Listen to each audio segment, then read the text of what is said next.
Hello friends, welcome back to another episode of Gloomhaven, the Guildmaster Campaign.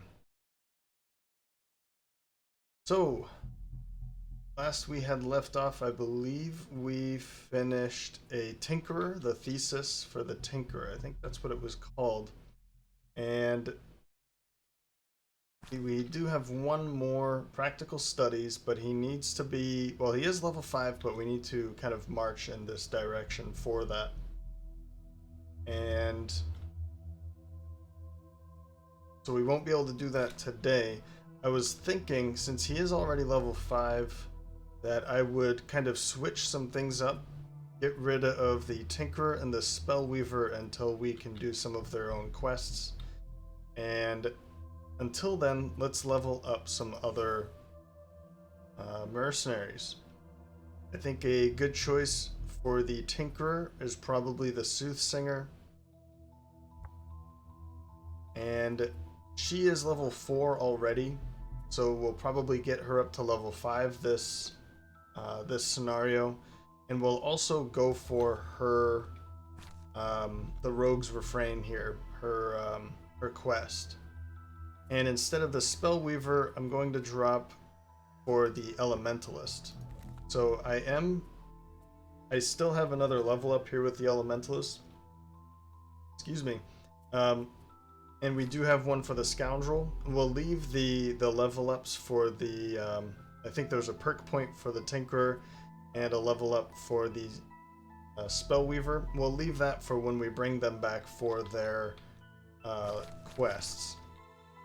And I was thinking that some of these other scenarios in the middle that I just need to do in order to reach these, I might just do these off camera. We don't have to necessarily do all of them on camera, and I'd rather be showing these kind of scenarios rather than the grindy types that just get us closer to the personal quests. That will kind of speed things up a little bit to bring this campaign to a close at some point. Now I know we're still pretty far away from doing that, and there's going to be some more characters to unlock. So I will just continue along this path, but I'll probably end up doing some of these off camera. If you disagree and want to continue watching these, just let me know in the comments, and I can certainly consider it. If you do like that idea, then definitely let me know that as well. Great. Let's jump into leveling up the Scoundrel first. She's level 4 now. We have Flurry of Blades, which is kind of an upgrade to throwing knives. The major difference here, of course, is that the bottom action changes.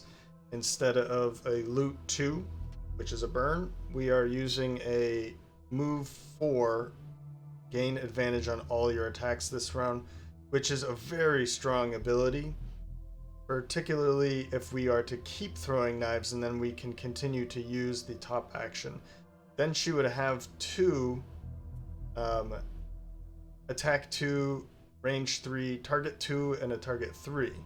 So she could be attacking multiple enemies on a more frequent basis by keeping throwing knives and Flurry of Blades. And of course we can be using her potion and other manners of increasing these to +4 or +2 or even +4.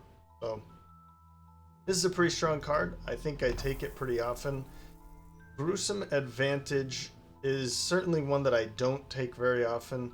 It is an obvious choice to drop Backstab and bring in Gruesome Advantage. The initiative 62, is not very good.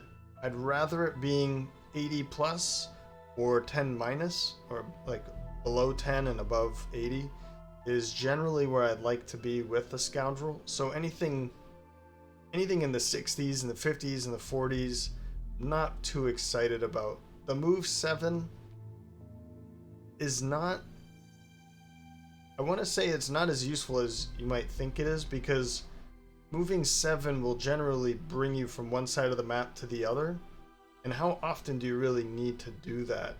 A move 6 in this case is just as good, and the initiative on this one is a much better one. So the thing that this is upgrading is the top ability.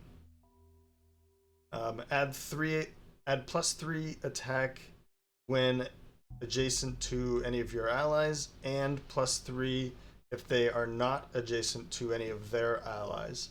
So, I mean, for the sake of trying new cards, I should take this one, Gruesome Advantage, but I'm not. I'm just not. I'm taking Flurry of Blades. If I was to have a lot of boss fights and we knew that there were a lot of boss fights coming, then sure, that would be a great card in combination with Backstab. Then we could have 2 major attacks in a row.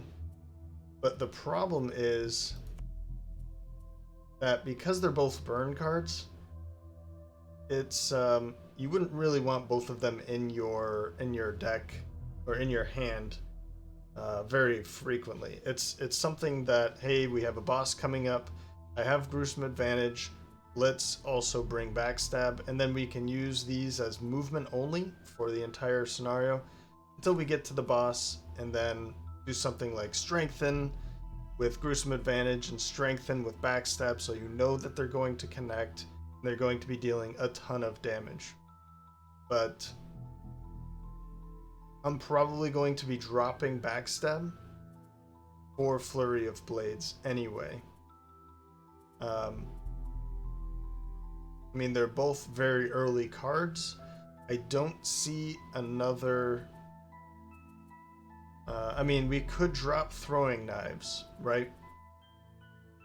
But I already kind of like that she can attack multiple targets at once, and to have 2 of those is pretty nice.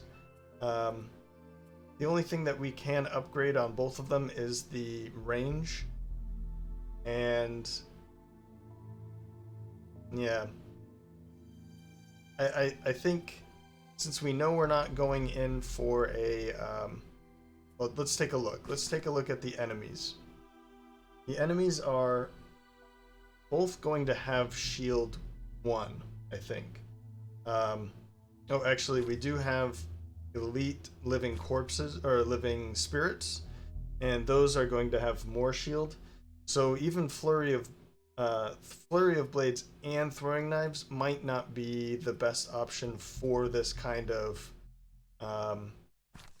for these enemies, because attack 2 when they have shield 1 is going to be pretty minimal. So we will drop Throwing Knives to bring in Flurry of Blades. The attack or the move 4 gain advantage on all of your attacks this round is going to be great, particularly if we could, let's see here, if we can combine that with Empowering Command. When adjacent ally may perform an attack 4, that can work with that as long as this is played first. So because this says on all your attacks this round is what I'm trying to get at here. So if we are to play something like Empowering Command later in the same round, the Scoundrel can also have advantage on that attack. So keep these things in mind when you're choosing cards like that, and pairing them with Mercenaries, such as the Sunkeeper. The Soothsinger has a very similar, let's see what it's called, Call to Action. So if we had both Call to Action and Empowering Command while the Scoundrel played this early in the round, that's a lot of damage that can be done by the Scoundrel. So we'll see if we can make that happen. Okay. I guess let's continue down this path. This would be nice, but because Yeah, I'd rather do something like this. Ooh, here we go. I mean, we're getting to some pretty fun cards here. Or negative scenario effects. A random invisibility might be nice. But let's go with heighten.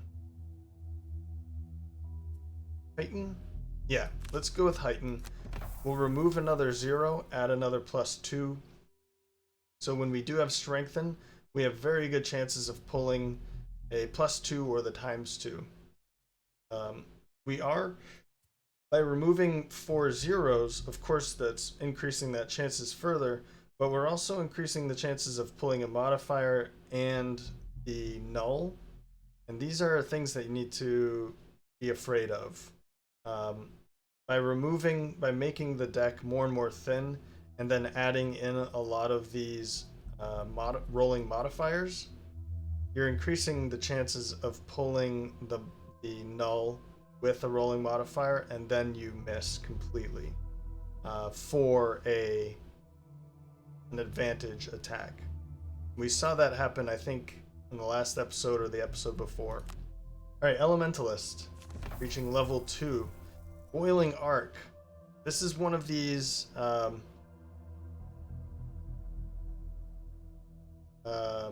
AoE melee attacks, but for a ranged character. It looks like a great card, and it really is. It is a good card, don't get me wrong. I'm not saying that this is bad.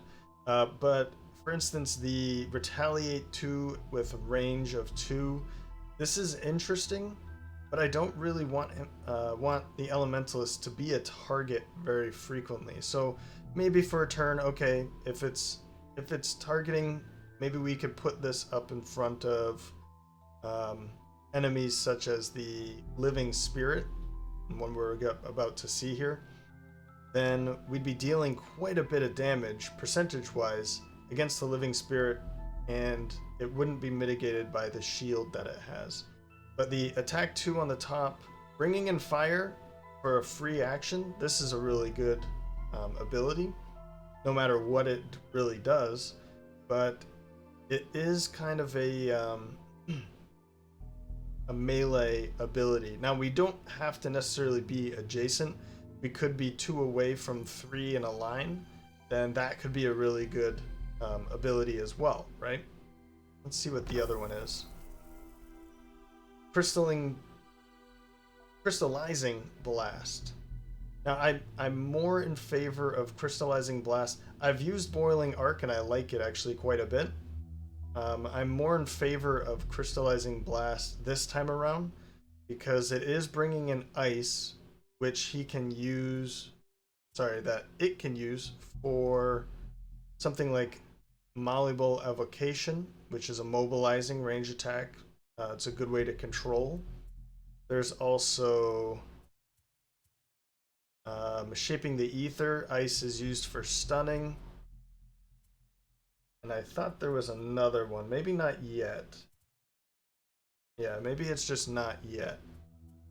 But an immobilize and a stun ability versus the +2 to the attack, which, okay, that's fine. And a wound, okay, that's good as well. But this is more controlling, and I like ice on him a lot more than I do fire.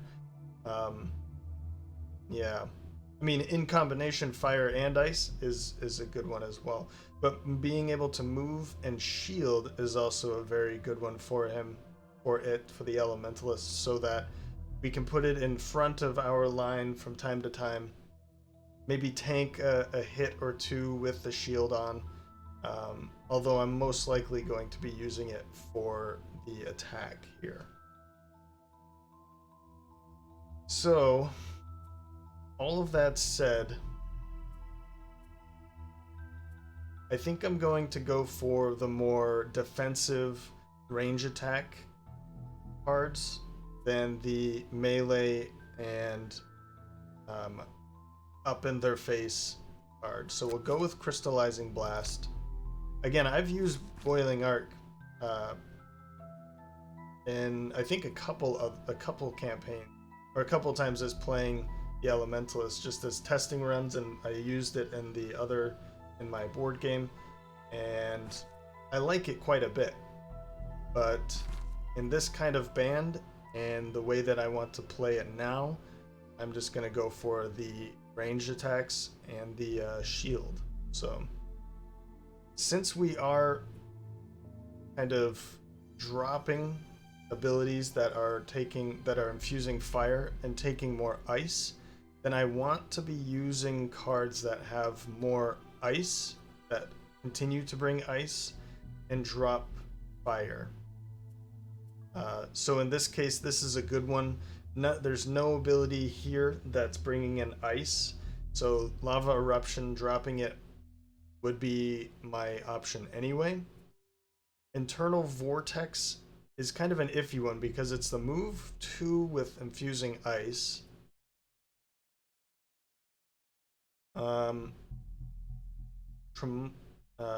Tremulant Cyclone might be a good one to drop because there's no ice here, but there's no fire either.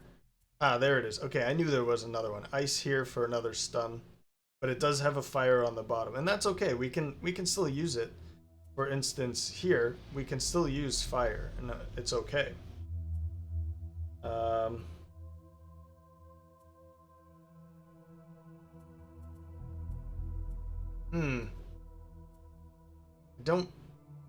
We could drop.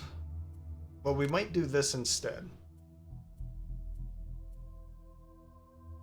Let's go with this one instead of the pure augmentation instead of raw enhancement, because I'd rather be using this for a +2 attack than for the +2 movement. Since we are removing, essentially, we're using less fire and using more ice, then I'd rather the Elementalist be hitting harder than moving further, being more mobile.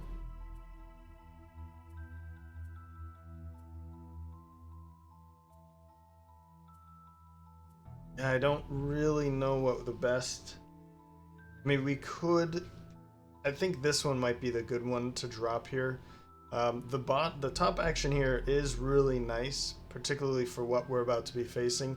So, yeah, I just talked myself into keeping it. Okay. I'd like to keep the heal, but importantly, keeping light a little bit longer for the Sunkeeper, particularly. And yeah, that Pierce, I was very close to getting rid of it, but might as well keep it. You just have to be careful on how to place the Elementalist before and after that attack.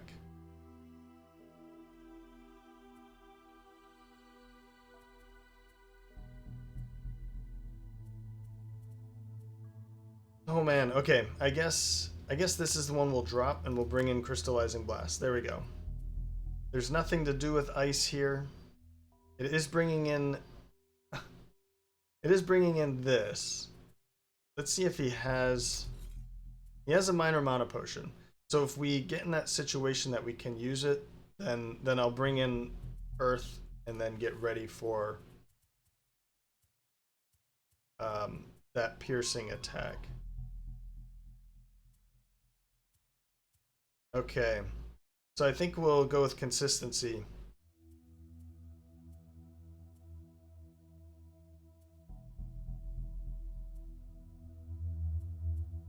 And these are very important actually for the Elementalist's AoE attacks, because the more we can bring out in one round, like if we can bring 2 or even 3 of these out in one round, then we'll have 2 to 3 elements that we can use for the next round. They don't deal a lot of damage, of course, it's just +0, but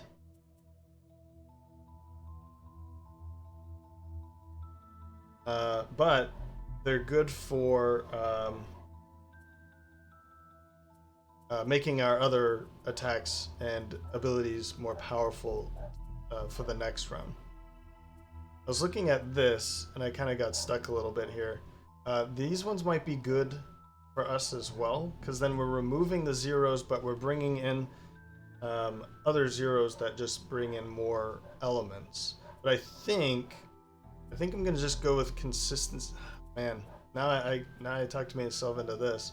This one would be less okay, so let's go with this one. We'll keep the same number.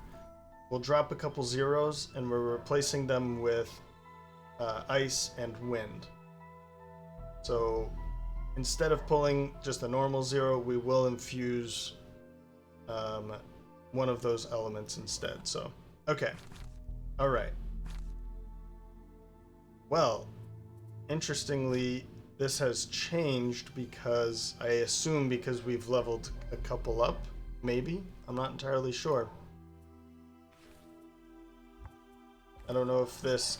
Yeah, I guess it changes depending on our level and maybe the... No, it changed again. I don't know what's going on. Okay, now it's showing Bone Rangers, Elite Living Bones, and Elite Living Corpses. So we don't have to deal with those. I'm afraid of changing my cards, and then if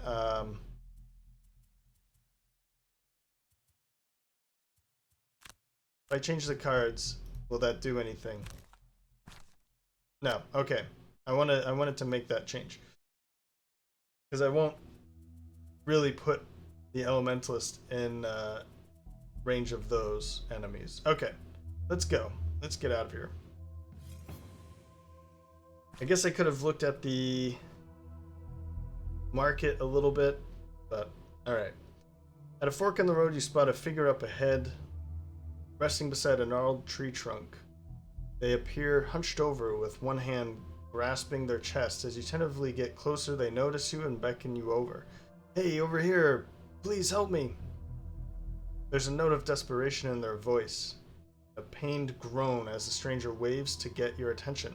However, beneath the tree's shadow, you can't quite make out who or what they might be. Could this plea for help be a trap?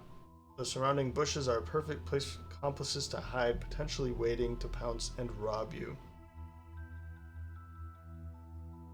I'm gonna say that the naive bard, Soothsinger, runs up to help, and there's nothing else we can do. As you draw nearer, you see a rocky Savas in agony, clutching at deep cracks in his glassy chest. It certainly looks like it has seen better days. It looks up at you, hopeful. I only ask for a small amount of compassion and aid. There is a temple nearby and can treat my wounds, but I haven't enough gold for treatment. If you can spare some gold, I will reward you with what I can. Oh yeah. Yeah. I mean, I almost want to say that the Elementalist will scoff and say, no. But the naive bard is going to continue with this one. Since I started with her, I'll end with her. You hand the Savas the gold, who grimaces at it, rises to its feet, thanking you for your charity. It holds up a small, pulsating crystal, bathing you in a green light. You feel a rush of energy as you bask in its glow. The Savas bids you farewell, and you wish it speedy recovery before you head in opposite directions down the path.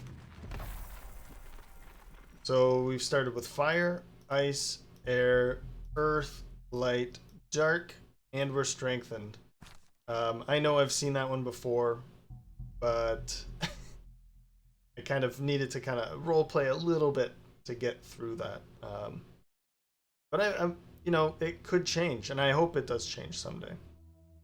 After stocking up for the trip in Gibbet Hull, you start out toward the bandit camp. It seems strange to visit a group of bandits without planning on killing them all when you get there, but needs must. You hear the camp before you see it. A lot of laughing and shouting can be heard. As you arrive, you are all ushered into the heart of the celebration. Apparently, the bandits had a pretty successful raid on an opposing faction the night before, and the loot was primarily spent on alcohol. That makes sense. Soothsinger spends the night talking excitedly to the bandits, learning lots of new jokes and stories, and you all bed down for the night under the stars. You are woken in the middle of the night by screaming. The camp is under attack. We did this in the past, and I failed because these Bone Rangers just absolutely demolished me. I think the Sunkeeper was pretty weak at that time, and I want to say I didn't have a lot of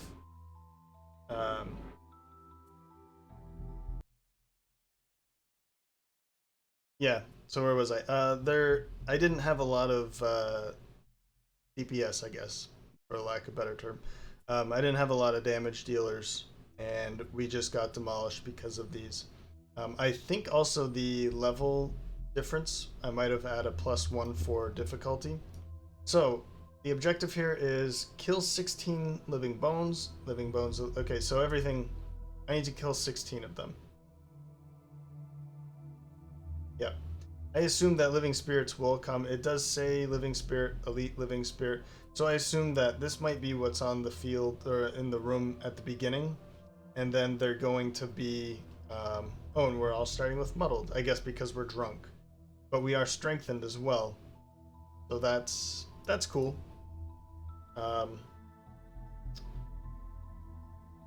Yeah, I think this is what starts in the room or in the scenario, and then all the other ones will be cycled through.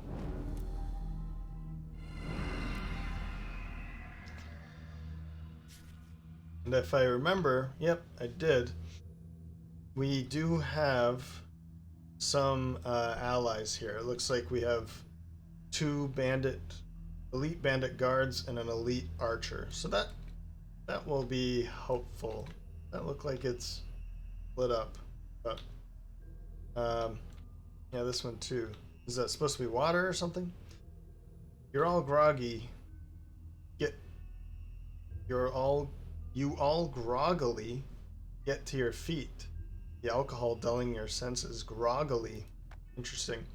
Strange silhouettes stumble out from the trees. You initially think they are drunk revelers, but the stench of the undead comes on the wind. To arms! Destroy as many undead as you can. Yeah, 16 to be exact. We need to kill 16. Alright, so what's started here? We have an elite corpse, two normal rangers, an elite ranger, elite living bones, and another elite corpse. And there are going to be 2, looks like another elite bone ranger and living bones elite are coming in here. At least that's the okay, so they're all gone actually. Yeah, at least we'll see if more are showing up. Again, it would be nice to see something like every odd round this is what's going to happen, every even round this is what's going to happen, and then maybe even say like A, B, C to show where they're going to come in. Okay. All right. Well, it's the first round, so we all look pretty lit up. I don't know if that's going to change. Hope so. We kind of look like spirits. Maybe we've had too much spirits. All right. So let's see where we end up. All right. Soothsinger's going up first with defensive ditty at 9.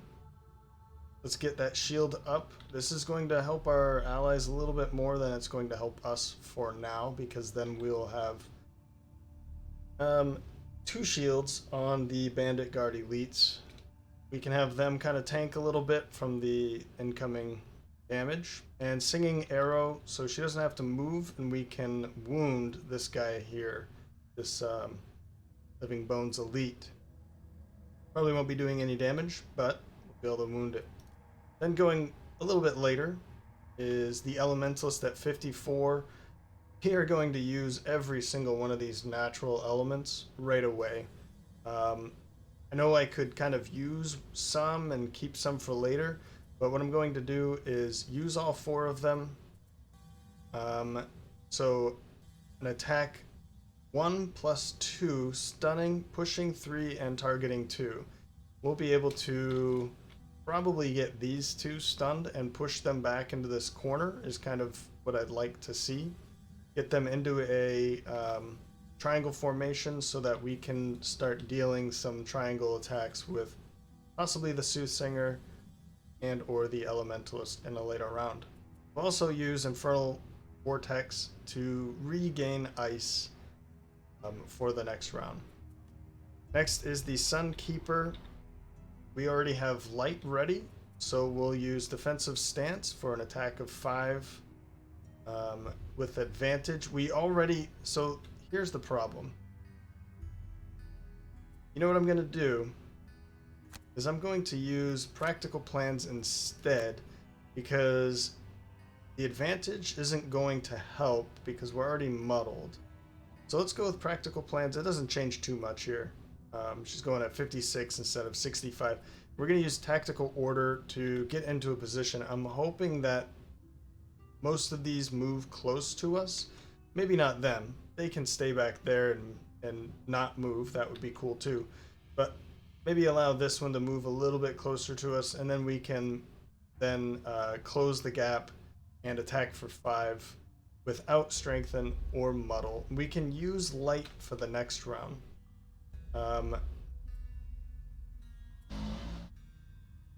I was kind of thinking of using light now and then using this to bring light back in for the next round. I'm having some hard time with that because I want to do it, but there's no reason to use strengthen and then yeah. So I could probably still use it and just bring it back again, but we'll see what happens here. Last is Scoundrel at 93 with Sinister Opportunity and a Swift Bow attack. So we'll be seeing an attack from our Bandit ally, Archer ally. The Living Bones are going to be moving 5 and attacking with targeting 3. That is before we will be able to stun them, but at least they're not dealing too much damage because of that. We will have, of course, the shields out as well. That will help. Bandit Guard Elite, they're going to be moving just one. This one looks like it might, well, I guess it will be able to move an attack there. That probably both of them will be attacking the Living Bones Elite. That would be very helpful if they could kill that off very quickly. Then the Bone Ranger Elites are shooting their annoying fire arrows at range of 5 and 4. 1, 2, 3, 4, 5. So they will be able to hit, but this one won't be able to, and I don't think that one will be able to either. No. And then the Living Corpses are just moving 1, so we don't have to worry about that.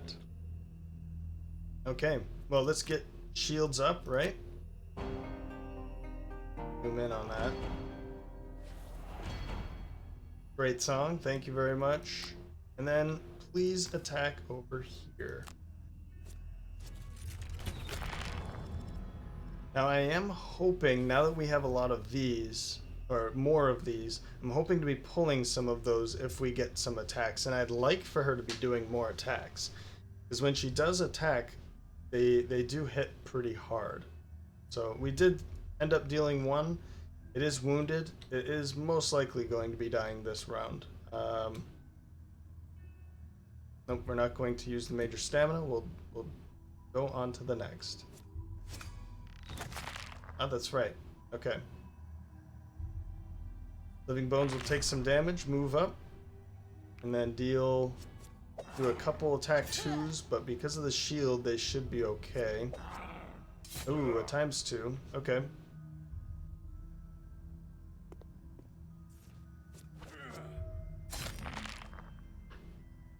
Ah, I see. Okay. So that was it was a range of 2, so we weren't actually able to they weren't actually able to kill off this right now, and that's okay. That is okay. I think since we have these 2 attacking. I forgot about this one back here. I think what I might do is move.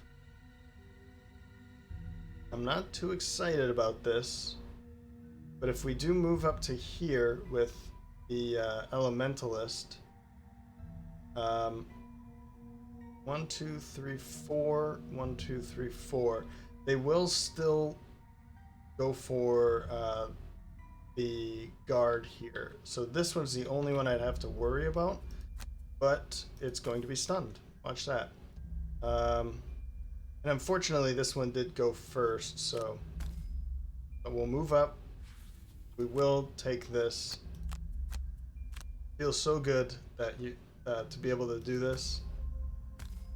And we can stop that one from attacking. We didn't deal too much damage, of course, but let's see here. Yeah, we'll push him back into that corner.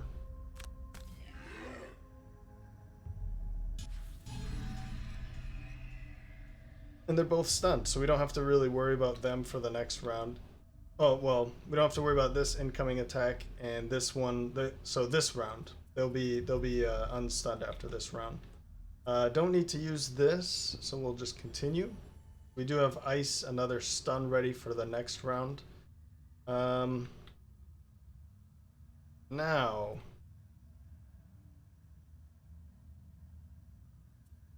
how far can I move here? And I do have the +2 boots of striding as well. I think I want to stay away from this one. I could just move over here and kill this one right off, but I think because what we have around him, I'm not too worried about it.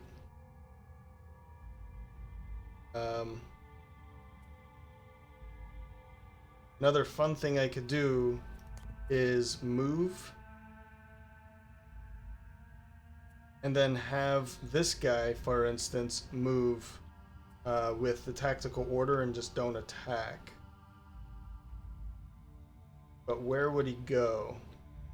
I think he would be targeting the Bone Ranger, so probably end his turn there. But I kind of like where he is now because this one isn't going to be attacking as well. Although, I mean, they're just attack 2s, so it should be fine out there. They've already pulled the ×2. We don't really have to worry about that. There's another +2 in there lingering, but I think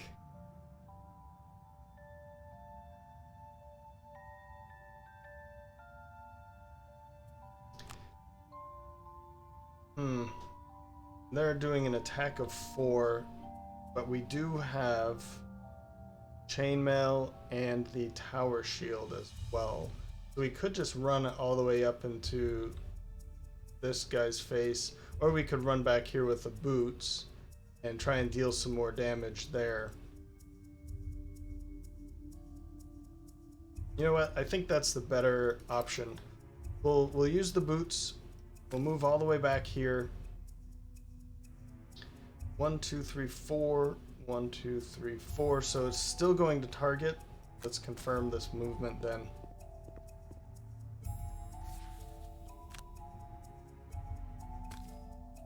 I mean, we could attack here, but I'd rather... I mean, I should be able to kill this one off next round. I'll just attack this one now.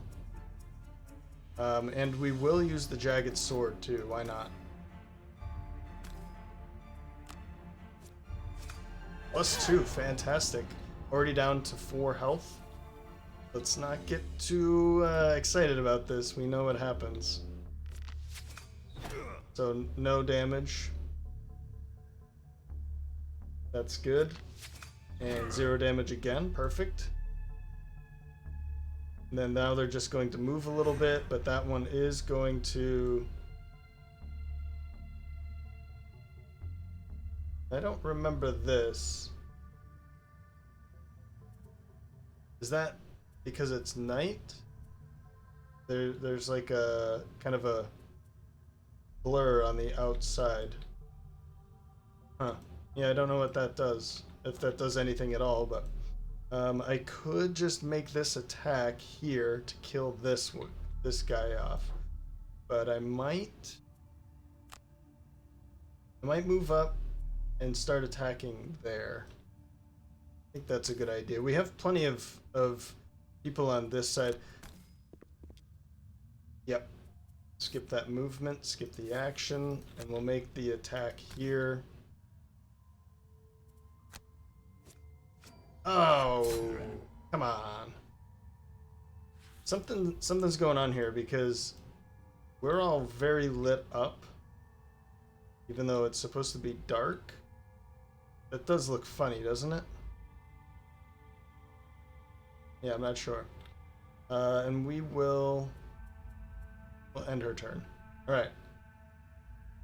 So we're looking at 1, 2. Okay, just 2 came in. That's good. I've seen it a couple times where it doesn't say 2 are coming in and 2 spawn in.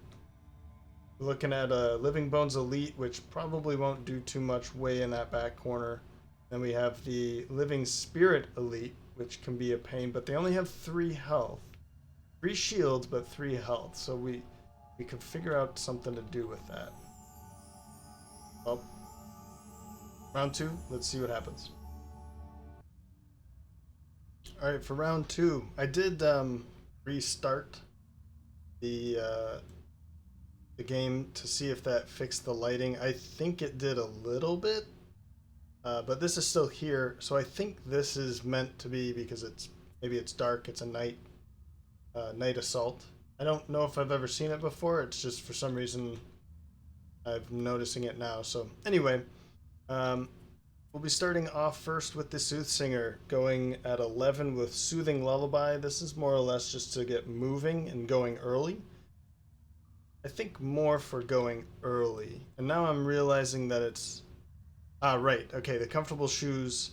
I'm going to use Soothing Lullabies, this, and move 3. And I want to... I don't know which 2, but 2 of these 3, either these 2 or these 2, are going to be disarmed. We'll see with initiative there. Next is the Scoundrel with 16 dueling advance to move 3 and attack 3, and then Smoke Bomb. So I want to move 1, 2, 3 to here, and then attack 3 to kill this one off. I hope, anyway. And then we can maybe pull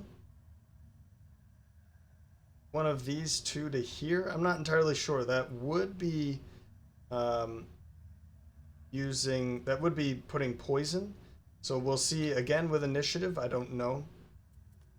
28 for the Elementalist with Stoking Hail. We want to stun probably the 3rd. So I guess it might not matter. But again, we'll have to see about initiative here. And then Ice Spikes pretty much for the movement. I'm not sure if I want to keep it up here or move back. So the other ones I didn't really want to get rid of for that reason.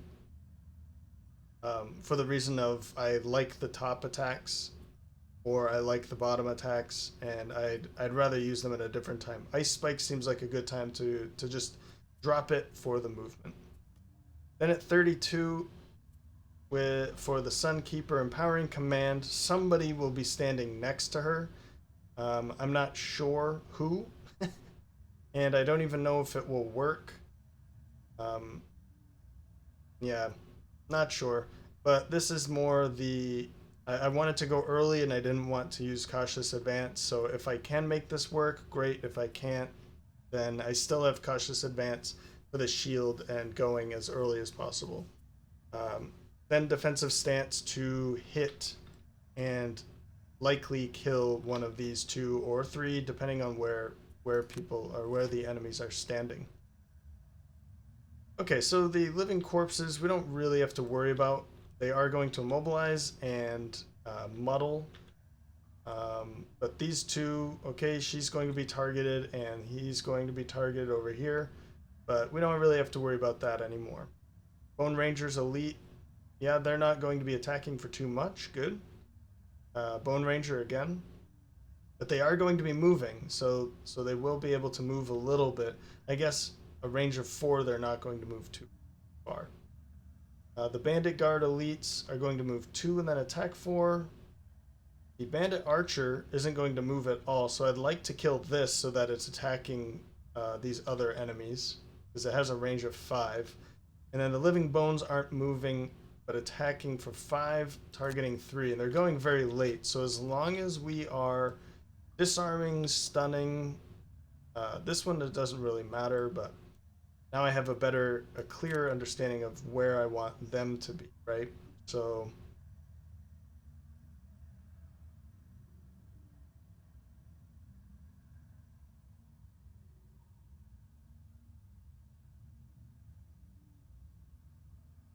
now I'm thinking if she moves here, then the Scoundrel could move over here to make this attack, because it's not going to make an attack anyway. And then we can poison it as well, or maybe move here, attack, and then poison this one.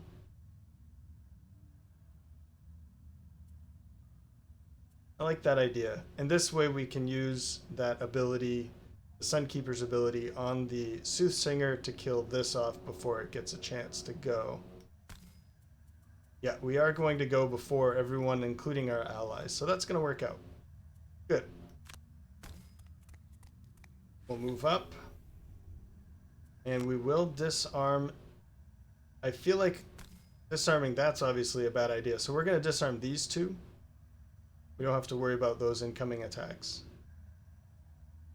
Yep.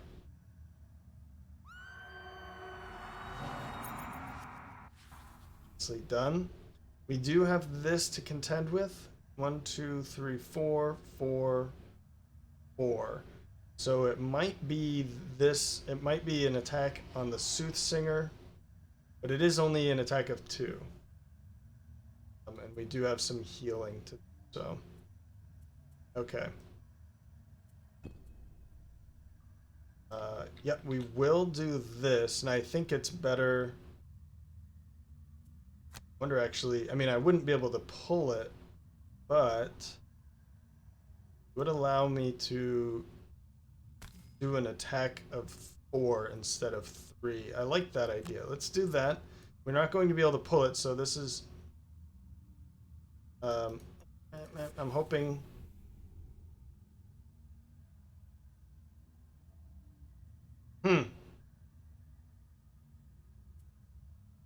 Yeah.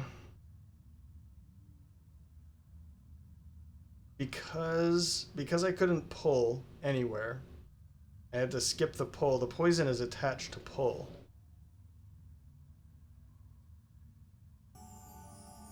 And so because of that,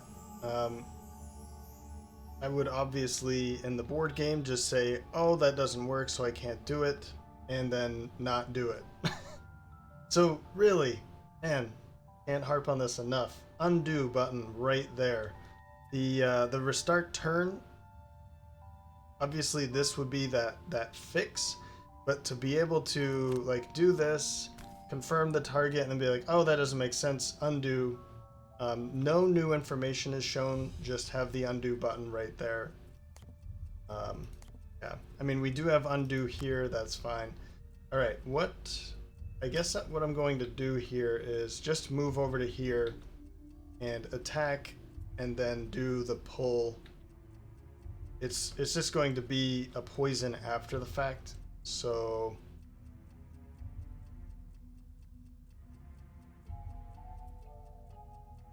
yep. Okay, we'll confirm this movement, and we will. Oh, we have all of this, but we'll wait until this ancient drill. We can use that on an enemy that has a shield. We'll confirm this target. +2, great. And then we could. I mean, we wouldn't be pulling, right? But we would be placing a poison on that. Oh no, right. Okay. I don't think it's going to work anyway.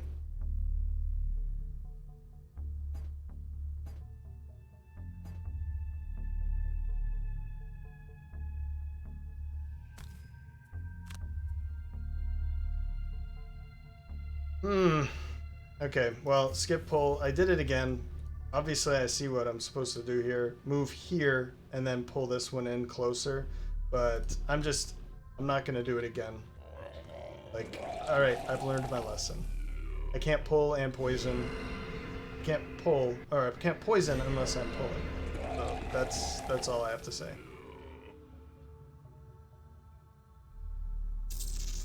Okay.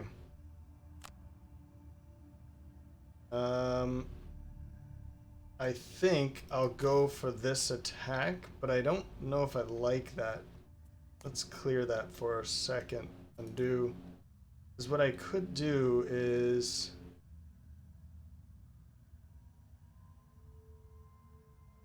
I could move here and stun that one instead.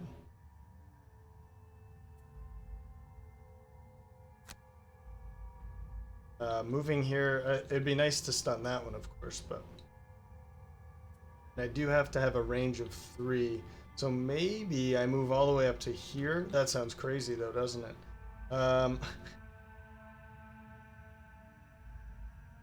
It's not really worth picking up the gold, but I'd like to be maybe shooting at this one to stun that one, but I'm afraid of what's incoming.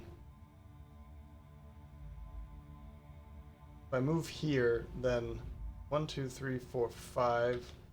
1, 2, 3, 4, 5. So it would...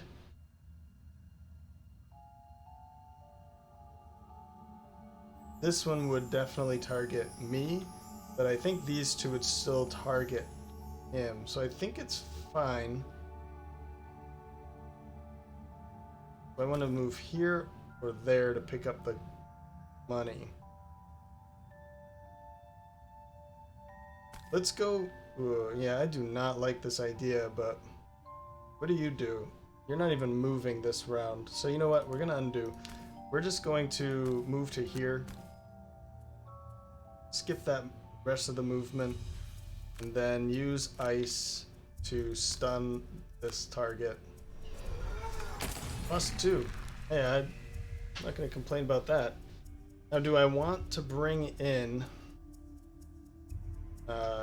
any mana for any elements for the next round? Just one. I'm gonna say no.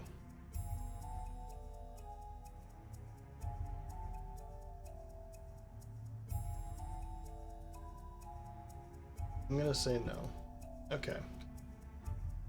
Well, let me see about killing this. Yeah, see how there's like a... I knew that was there. So I wonder if it's because... Nice hit.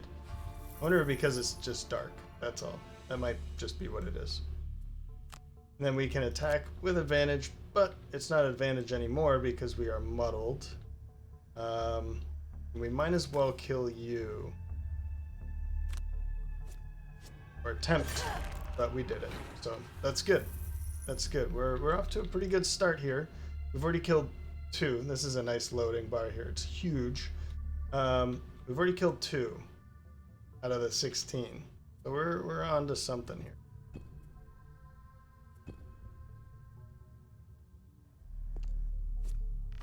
Oh, it attacked her. Okay, that's good to know. That one I knew was coming here, so we'll mitigate, or we won't mitigate that. Yeah, all of them were going for her actually. Nice, good work, thank you. Oh, good, great. This is working out pretty well actually. Whoops, clicked off there for a second. I don't know if that did anything. 3. So we're doing pretty good. I don't want to get too excited here, because I remember what happens in this one, but I think we're doing pretty well. With the 2 shield on these guys is going to help out quite a bit. We have a lot of money over here that I'd really like to pick up. Alright, well, Round 3.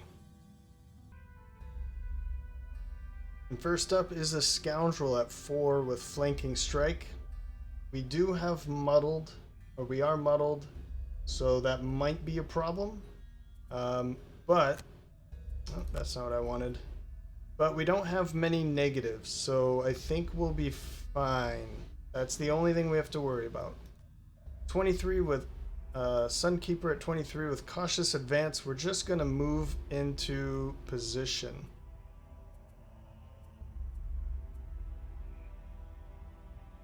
And I don't actually think I need Hammer Blow to do that.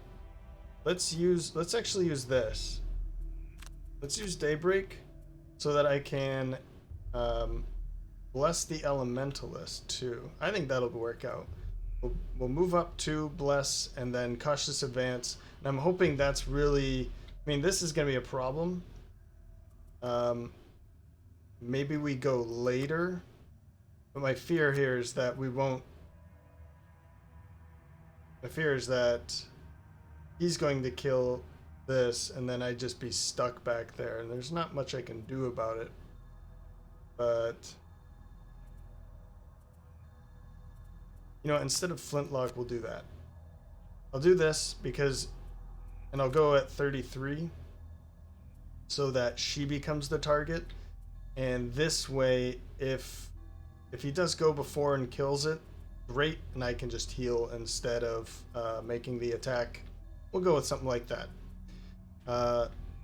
Elementalist at 26 with Tremulant Cyclone. Move 2, infuse Earth, and then Crystallizing Blast is an attack 1, range 3, but it's an AoE attack, and also infusing Ice. So we'll get Ice and Earth in this next turn. And not last, but we've already gone through the other one. Marching Beat and Crippling Chorus at 32 for the Soothsinger. Pretty much walk up to somebody.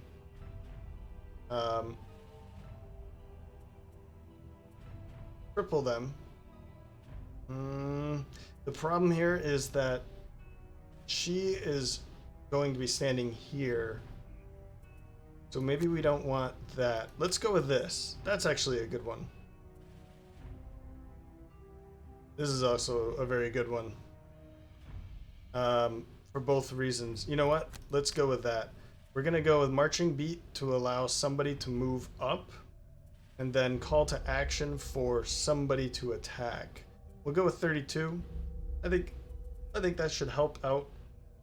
We'll see who we can make that attack with.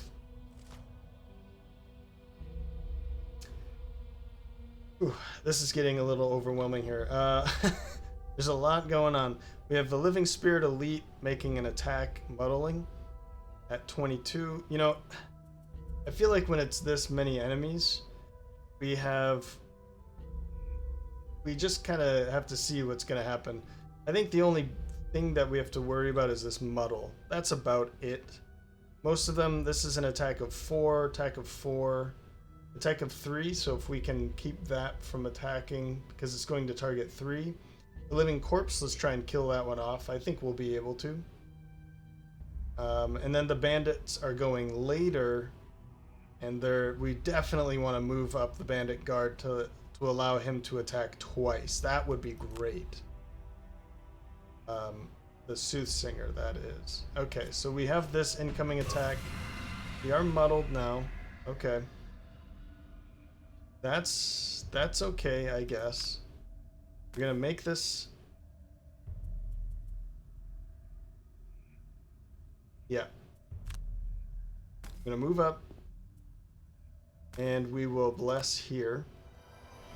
So all of this, or I guess most of this over here, will be attacking her, and then the rest of this is likely attacking him. I think that's basically what we're going to be seeing here. Shield up. So we won't be taking a lot of damage. Of course, if that one modifier comes in, we could take some damage, but we do have that super healing potion for that reason. I mean, we can even heal 10 in one round, so We do also have a lot of other shields. We'll be fine. We will be fine. I'm gonna say we don't even move, and I make this attack. Man, this is bad, right? We're even muddled too.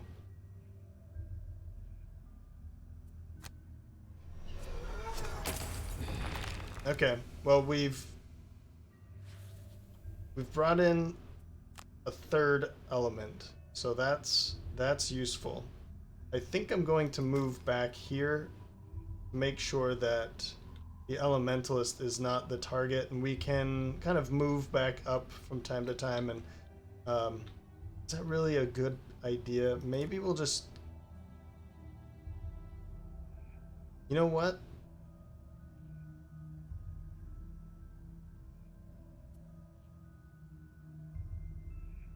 I kind of want to move here.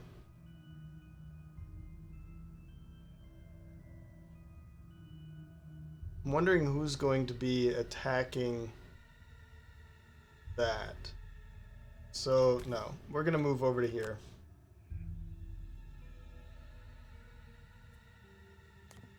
Alright. My problem with this is that he's going to move 4 and attack 3. So if I move here, he's still going to move here. If I move anywhere over here, it's still just going to move. So basically, if I'm going to have to move way back here. And I still don't know if that's really worth... I mean, we can pick up money. We could use this to make a long-range attack. But we have both of those.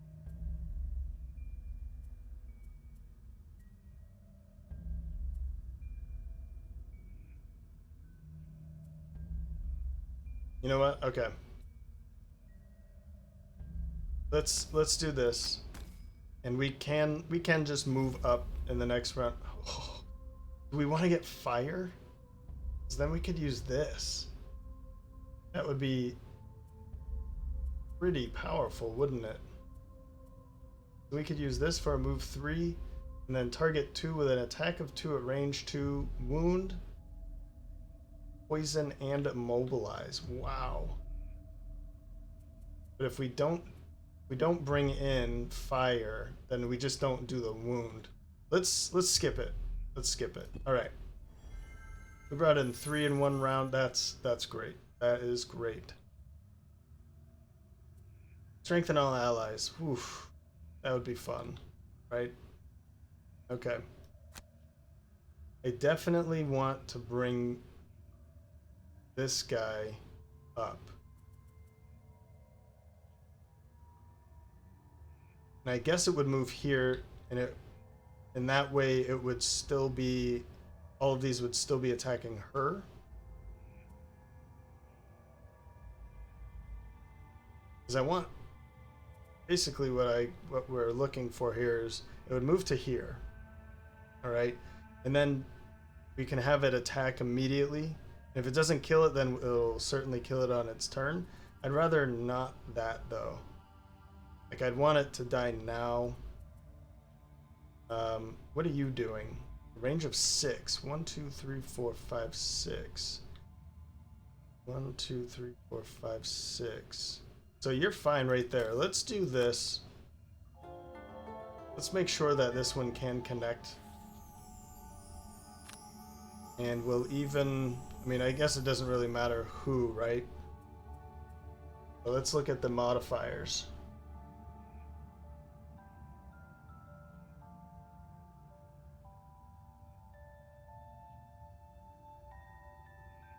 So the -2 is missing, and for me, the +2 is missing. Is there really even a difference other than that? Doesn't look like it. So we're gonna have you attack, and I'm hoping... I was hoping for a +1. That's fine. I think I do want to use the major stamina potion immediately.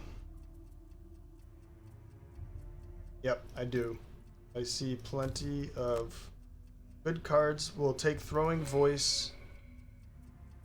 And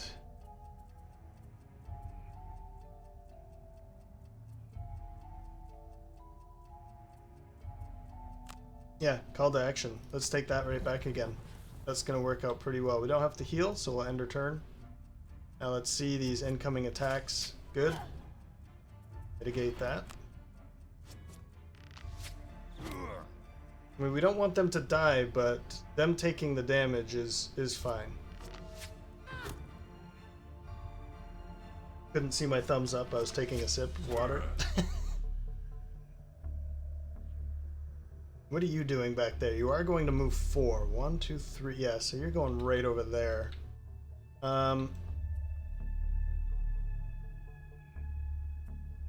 Okay, well, we can't move anyway, but we can poison. So we'll use the poison. That worked out really well. And then we'll have this attack of 6. We are muddled, but nice. Another one down. Is that number 4? Okay, that's number 4. I wasn't sure if it was going to change after it dropped completely, but we've taken 3 down over here and number 4 right there. Great. So we're a quarter of the way. We want this. Say we do. And I think what I want to do is bring Duelist's Advance for this. Now my only concern here is that a lot of them are standing next to each other. My thought here is that Duelist's Advance would allow me to add +2, but I think that because they're all standing next to each other, it's probably best that we don't do that. Maybe Swiftbow. Make just a normal attack over there. I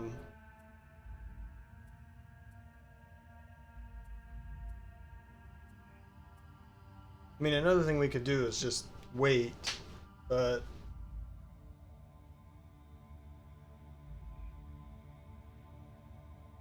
you know what? I am. I'm gonna wait to see how the rest of this round finishes, and then I can. Oh, I see why it did that. I was like, why would it do that? But because it wants to attack her as well. Ouch. And of course, pulled the +1 on her.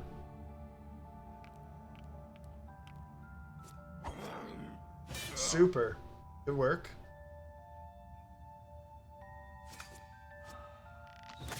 Oh, ×2. I like when they pull that out of the monster deck. That's nice of them. Good hit there. Nice. Nice.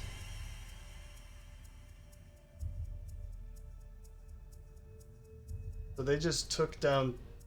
Was that 2 more? Yeah, they took 2 more down. Oof. This seems pretty easy now, right? Ooh, getting too cocky. Okay. How are we looking on cards here? Yeah, we could do this. I think what I'm going to do is this, and Holy Strike, Glorious Bolt to make a range attack, and then Holy Strike to make sure this gets stunned. We do have Ice, Wind, or Air, and Earth. That would be good for this. We could use 2 there, but I like this a bit more. So we'll go with Pure Augmentation, and...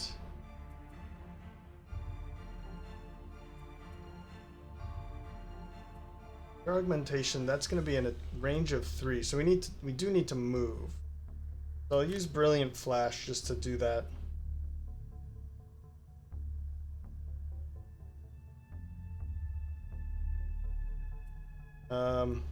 Another thing I could do is just use Malleable Evocation. Then I can use the Brilliant Flash to heal after. I think I'll do it that way instead. Let's use these 2. I'll just use the move to go to here. Alright. Next, we definitely want to find a grouping for throw voice, but even this would be cool too, right? 1, 2, 3. crippling voice, and then throw voice here. And if we go late enough, maybe they'll go before, and then I'll be a little less afraid. And then we can use power ballad to just get out of there. I think I'll do it that way. This way, let's go very late. And I will use Flurry of Blades now, just to kind of lay some damage out, but the Flintlock, I won't be able to move too far. It would be nice to put that +1 range here, and I probably will end up doing that. Particularly because I didn't take that other card, so I could remove the sticker since this is still not the actual campaign. We can remove the sticker and put it onto here instead. It will be more expensive, but it'll still be worth it, I think. Because it ended up being very strong, very useful, the +1 range. Alright. Guard elites aren't moving, but I think that's okay. Yep. But they're going very early, so that's good. Maybe you'll kill this and we'll deal some good damage there. The archer's going to finally move, but I don't think it will, because 1, 2, 3, 4, 5. Yeah, it won't move again.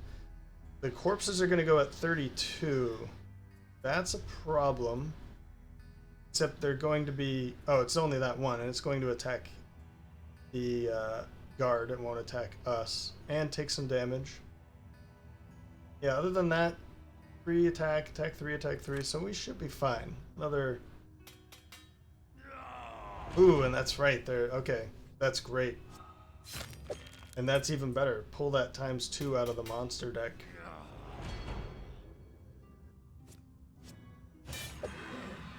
And pull a +1. Good. Well, don't pull that, though. I guess we can't have everything, right? Yeah, so we are going to, for the Elementalist this next round, we can use that to heal up our ally. That will go a long way, I think.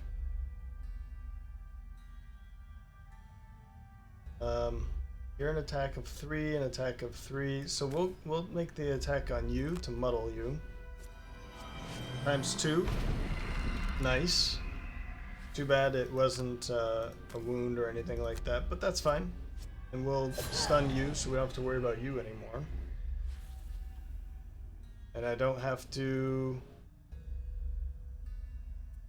use this or heal at all.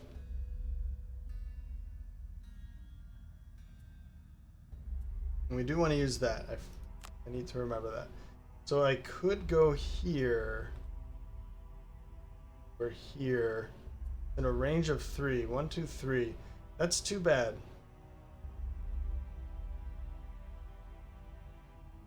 Yeah, this is too bad. Undo. I'm wondering if I should use this as a move 3, but then it's still only a range of 2. I could do both of those.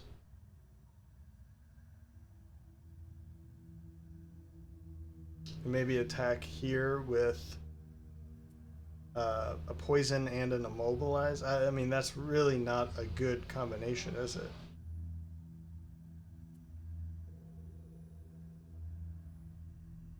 So I was thinking I could do a move 3 +2 to really get into a good location, but there's no reason to not use it at this point either.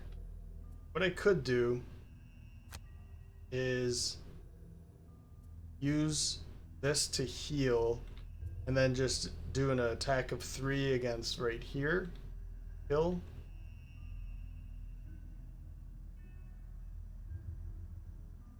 Might as well pick up some money while we do it. We don't need to jump, that's useless. So I will use this just to heal. And then I'll have an attack of 3 at range 3. 1, 2, 3. Okay. We'll heal up. it's something at least. We are going to skip that. We don't care too much about that.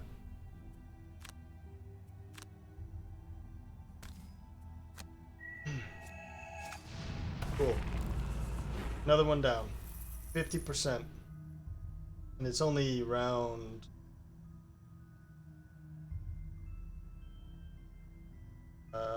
yeah, I have no idea. Whoops.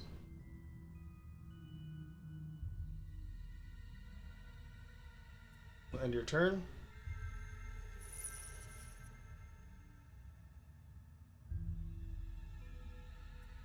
Ooh, okay. I see what to do here. Oh, that's not close enough. What we'll do is we'll go to here. Oops. Doesn't matter, but we'll just do it anyway. And then we'll use this to target both of them. And not going to, well, he's already attacked, but yeah, from there. And this one is going to attack here anyway, so yeah, we'll heal.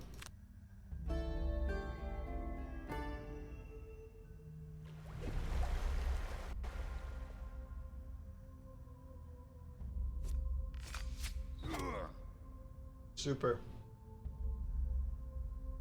Scoundrel's turn now, so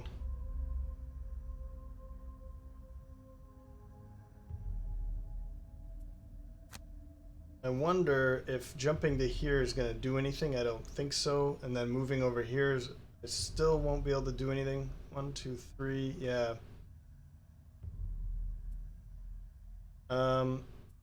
So undo. I think what I'll do instead is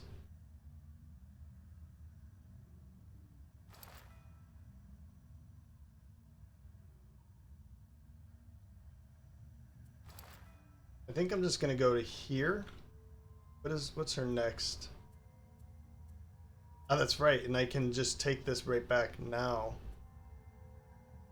because of my stamina potion. So yeah, we'll do this. Confirm this movement.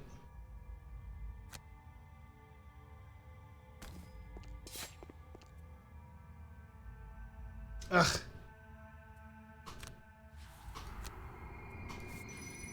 I should have looted before going over. See, tiny little mistakes here and there. All right. Well, and then I forgot to take the.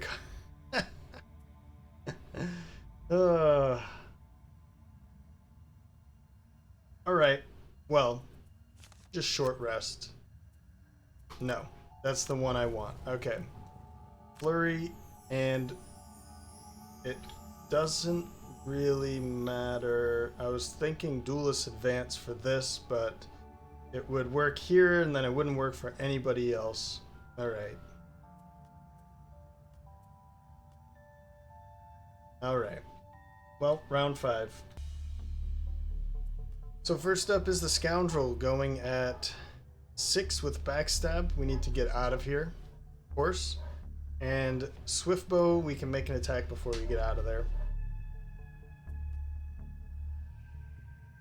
Soothsinger going at 19 with Power Ballad. Let's see if we can strengthen. And then we're going to strengthen everybody, I guess.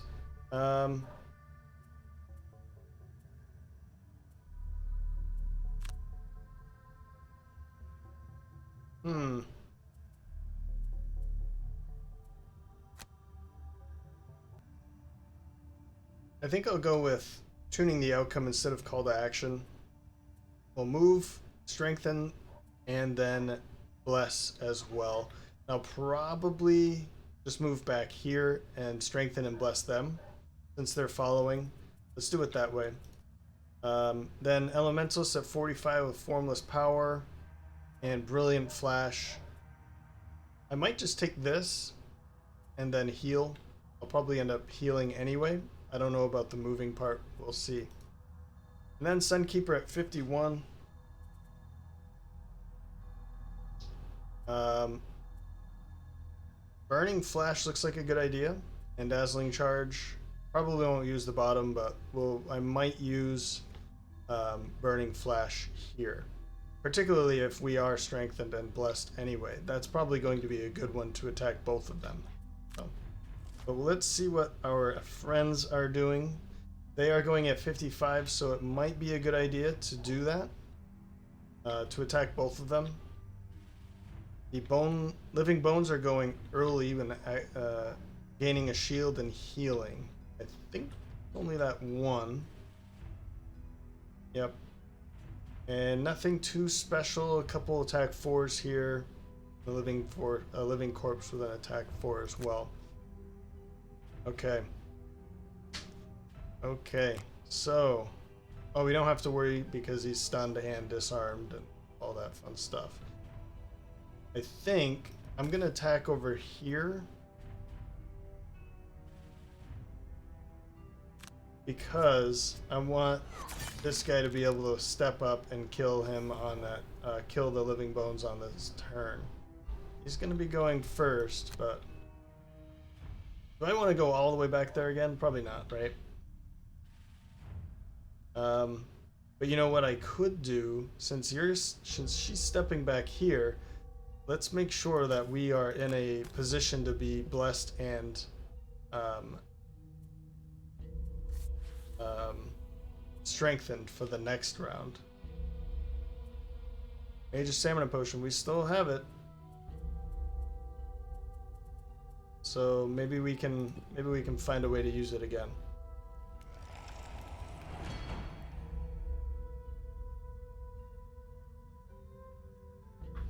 Righto. So we'll take these 2 steps back here. We'll confirm strengthening our adjacent allies, our 3 adjacent allies, and also blessing them. Pretty strong move for her, or turn for her.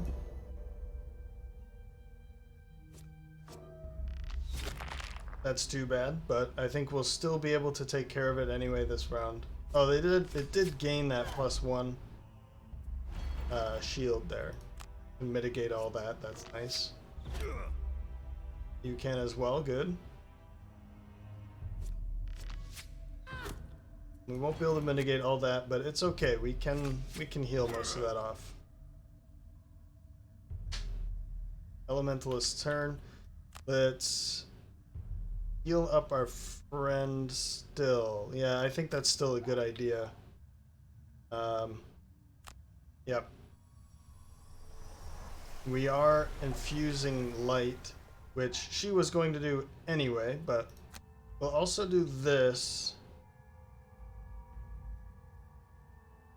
The thing is, I mean, I guess we could just take a short rest with them. We'll do that. Yeah, so we'll use this. We don't have to move very far, so we don't need the movement too much. But what would we like to bring in?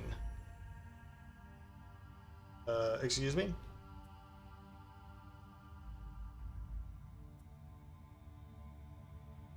Oh, it's burning 1. Okay, consume 1 to add +1 attack. I thought that was the other one. I thought I was using this one here. At the end, generate 1. I misread that. That's too bad. I could use this. Well, that would just be...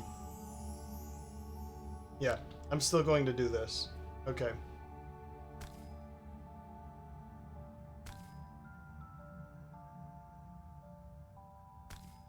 Okay, confirm both the targets. Good.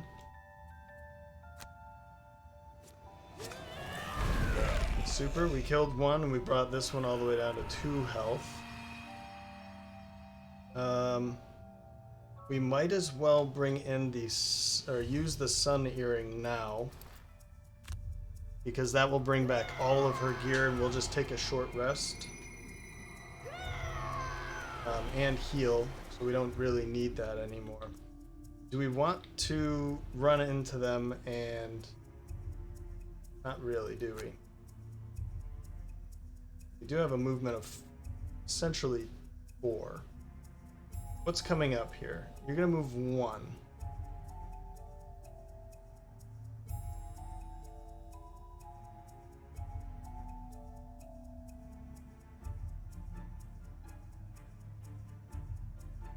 You know, that would have been good actually. 1, 2, 3, 4, 5, and then attack these instead of those two. But that's fine. That's fine.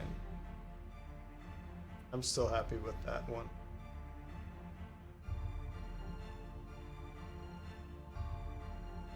What we are going to take a short rest. Let's move up to here.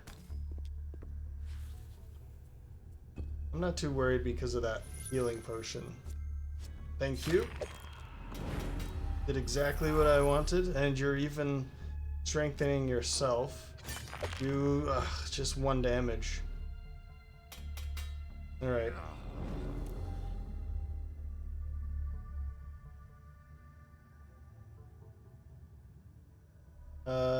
It's strange that it didn't move 1. You know, like why not? I don't know.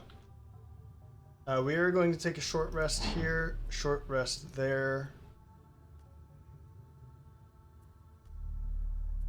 And probably even here too. There's no reason to take a long rest at all in this type of scenario, but I will do all of that, and we'll be back. Alright, so she did not, the Scoundrel did not take a short rest. So I'll show for the other 3 that took short rests as we're going through. Scoundrel's going up first, who is already strengthened with Flurry of Blades at 3, do the top action, and Special Mixture to do the bottom action. I'm gonna move up and attack all 3 of them. Well, maybe I'll attack this one. Yeah, I'll probably attack this one and maybe a couple of these, while poisoning not the Soothsinger, the Living Spirit Elite, which is essentially removing one of these shields. Then the Soothsinger at 11 with Soothing Lullaby, we can continue to heal up our ally there, and then call to action. We are going to strengthen all of our friends again. Now that it kind of sucks that they're already strengthened, but she'll be strengthened, and our other friends will be strengthened, and she'll be strengthened again. So yeah. Then at 17, the Elementalist with Infernal Vortex. I'm going to use this card. I think it's going to be very fun, and we're going to move into a very dangerous situation here with it. Sorry, not even her. But we'd be attacking from this position 1, 2, 3, 4 of the enemies with an attack of 4, and infusing fire and air while doing it. I'm hoping that 17 is early enough that we'll be able to go before most of the enemies at least. But these 3 are going to be doing a lot of damage, particularly because they'll be strengthened as well. And we do have some blesses, so I don't know if she does. Yeah, she does have 1 as well. So we have a lot of multiple target coming up for the 2 of these, and they're strengthened. Can't wait. And then, as per normal, we have the hammer blow coming from the Sunkeeper at 55. Now I'm wondering, that probably won't be a good idea. I think it might be best to go with Practical Plans again, because she will be strengthened, and it really doesn't change much, right? And I want to go for Defensive Stance to bring in another shield, just to keep her as a strong tank, including our 2 allies here with 2 shields. So we'll be able to have a third ally, I guess, with 2 shields to tank the incoming damage. Now it is going a little later, and I might want to find a way to go earlier. Do I? And I also have this light here. Ah, you know what? Never mind. He'll use it. Sorry, the Elementalist will use it. We'll go 56 with Practical Plans. Already going to have... yeah, maybe we'll already kill it. Let's see. Maybe we won't use the Practical Plans. Okay. Bone Rangers are going to be healing a couple of their allies and then attacking at 30. So that will be good. We'll be going, we'll have our 2 attacks before that. It's alright. Bandit Archer, pretty good attack. The Living Bones, we have this one, but I'll try to kill it. And there is this one. Won't be able to kill that. Well, we'll see. We'll see. Bandit Guard going a little later, and then the Living Spirit is going to be... If it lasts, it's going to be cursing pretty much everything. So, Living Corpse we don't have to worry about. Alright, I'm really excited about this turn. I want to make sure that this is out of the way because we want to be here with the Elementalist. 1, 2, 3. It will be able to get there. Correct. Okay. So we confirm our movement. We do want to not curse, poison. And now let's make this attack. We do want to make this attack. And you know what? Let's go all in. All in. Let's attack here. And... oh, I can target way back there too. Yeah, 1, 2, 3. Okay, I didn't realize that. I'm gonna leave this one. Should I? I mean, I could go for this too. I wouldn't have advantage on it, but it might be a good idea to go for it. Let's go for this one instead of these. Is that really a good idea?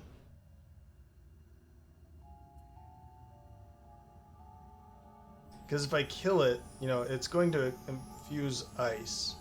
So we might want that. Let's go with these. Yep. Oh, good. We even pulled that. That's nice. We did this one too, so you're dead. Oof. Wow. Okay. Okay. She can do it all by herself.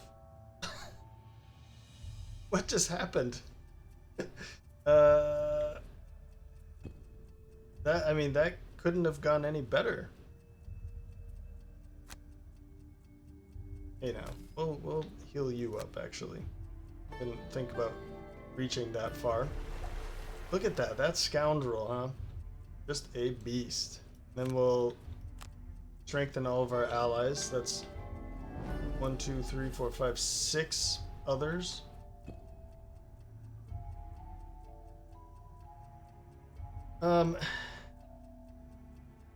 So it's not even worth it. You've just... Scoundrel has just completely showed up the... I mean, we could still attack here and here. Let's still do it. Sure, why not? Just gonna be 2, but honestly, we don't really need to... Yeah, look at that. Still worth it. Yep. Wow.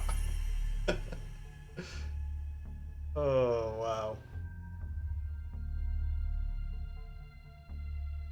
Good work. Good work. I'm impressed. We just need 1 more down. Look how many enemies we have. We just took out 1, 2, 3, 4, 5 enemies in that, in like basically 2 rounds or 2 turns. We've created fire, air,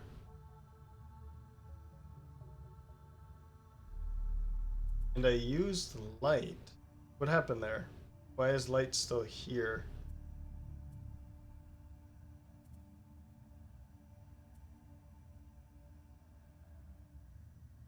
Did I even use light? Yeah, I mean, it looks like I did. Well, anyway. We might as well use this. Which one do we want to bring in? We have fire, air. I guess we'll bring in...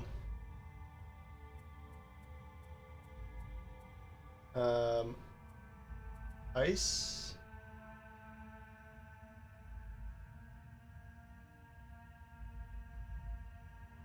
Earth. Let's bring in Earth.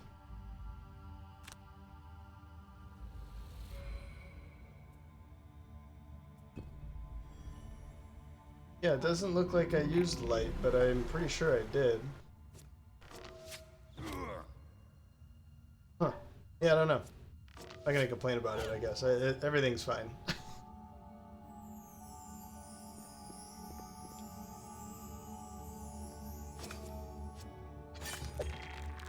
Whew. I'm still a little shell-shocked there.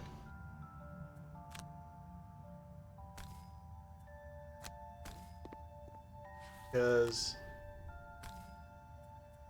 we just kicked this scenario's butt.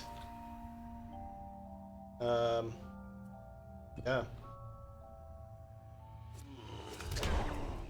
Yeah, well, whatever. Look at that.